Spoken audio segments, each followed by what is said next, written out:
All right, quick video. Um, I'm always talking about save your genetics, save your genetics, save your genetics. Um, there's a caveat. Um, Today, I just realized that I don't save my Piopino genetics at all. Okay, there are several reasons. One, I just eat them. I grow them a lot. I eat them a lot. I always have them growing. And I don't worry about genetics because it's not something that I want to get the biggest, strongest. They're not like other mushrooms that potency is important. Even lion's mane, you want to grow the best lion's mane because you're eating it for your brain, right? So you want the best genetics you can get, and yeah, you want them to grow faster and all that neat stuff. But it's funny, the birds are calling me because I haven't fed them in a few days. When I sit out here, they come up and start chirping, asking for food. I'm sorry, I ran out of food. I'll get you some later. Anyway, um, Piopinos, nothing. I just eat them. I like them. I put them in ramen and all that stuff. Saute them. That's the best way to eat them, in my opinion.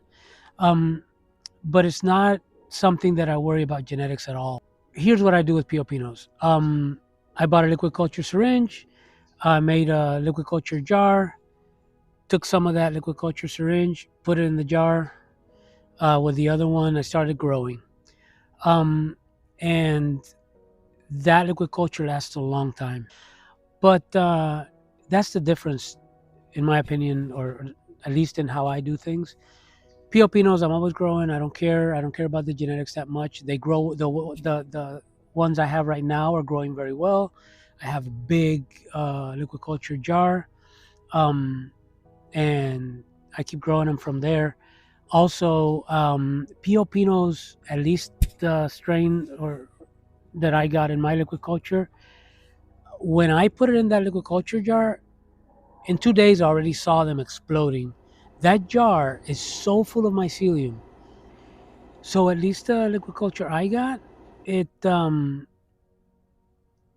colonizes and propagates really fast, really thick in the liquid culture jar. And I use a real simple liquid culture.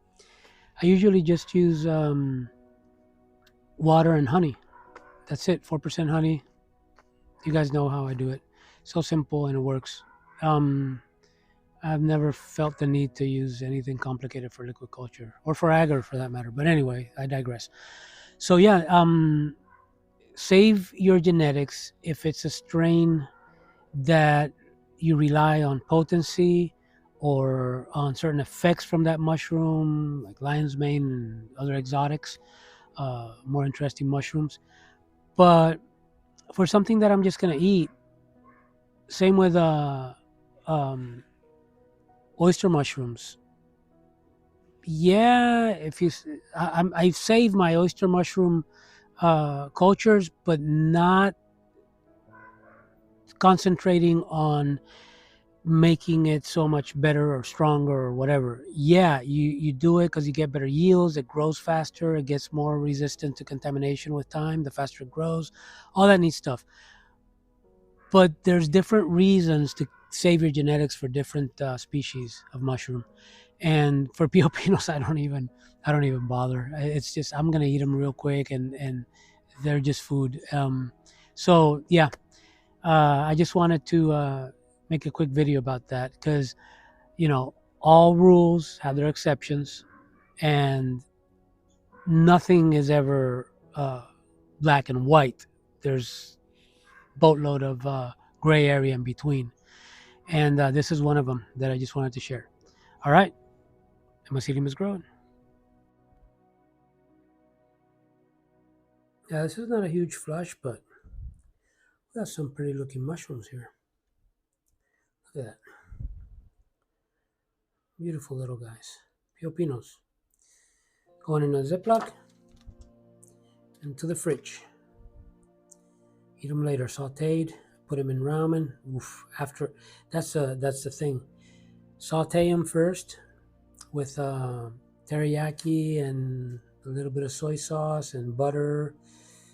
You can add other stuff to it if you want. A little bit of salt and pepper. And then after they're sauteed, you dump that in the ramen. And if you want to be real gourmet, you take the ramen and you dump it in that skillet and you swish it around and pour it on your plate to get all those nice juices. I like it.